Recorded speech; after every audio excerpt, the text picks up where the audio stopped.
साल हमने 3,000 करोड़ रुपया राहत की राशि बांटी और फसल बीमा योजना का बेहतर उपयोग करते हुए 7,618 करोड़ रुपया फसल बीमा योजना के अंतर्गत किसानों के खाते में डाले। लगभग 10,000 करोड़ रुपया सीधे किसानों के खाते में गए। तो जो नुकसान उनका हुआ उसकी भरपाई करने का काम भी हमने किया, और नहीं तो किसान बर्बाद हो जाता है। एक बार अगर फसल खराब हुई तो 3 साल 4 साल तक उसकी भरपाई होती नहीं है और वो कर्ज के जंजाल में डूब जाता है। हमने अपने अफसरों से ये कह दिया कि भाई नुकसान थोड़ा बहुत ज्यादा लिख दो तो कोई दिक्कत नहीं है, लेकिन कम लिखा तो नौकरी करने के लायक नहीं रहने देंगे। लेकिन एक फैसला मध्य प्रदेश ने यह किया कि किसान को हम 0% ब्याज पर कर्जा देंगे।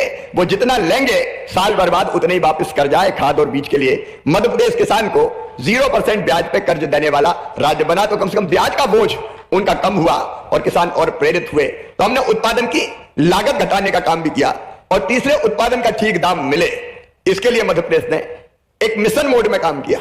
अभी मैंने बताया 1 करोड़ 29 लाख मीट्रिक टन गेहूं खरीदा, हम धान हम खरीदते हैं। अभी मूंग हमने खरीदा, मूंग का मिनिमम जो समर्थन मूल्य है वो बाजार मूल्य से 2,000 रुपया ज्यादा था पर क्विंटल, लेकिन हमने तय किया किसान को निराश नहीं करेंगे, समर्थन मूल्य पर ही उसकी मूंग खरीदेंगे। तो ठीक दाम देने का हमने काम किया किसान।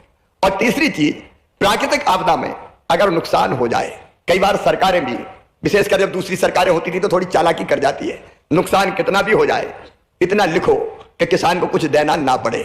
हमने प्राकृतिक आपदा में तय किया, पहले मिलते थे कभी 2,000 रुपया हेक्टर, कहीं 3,000 रुपया हेक्टर। मध्य प्रदेश में हमने तय किया कि सिंचित जमीन में गेहूं जैसी फसल में अगर 50% से ज्यादा नुकसान होगा तो हम 30,000 रुपया प्रति हेक्टर की दर से उसकी राहत की राशि उसको देंगे और नुकसान की भरपाई हम करेंगे।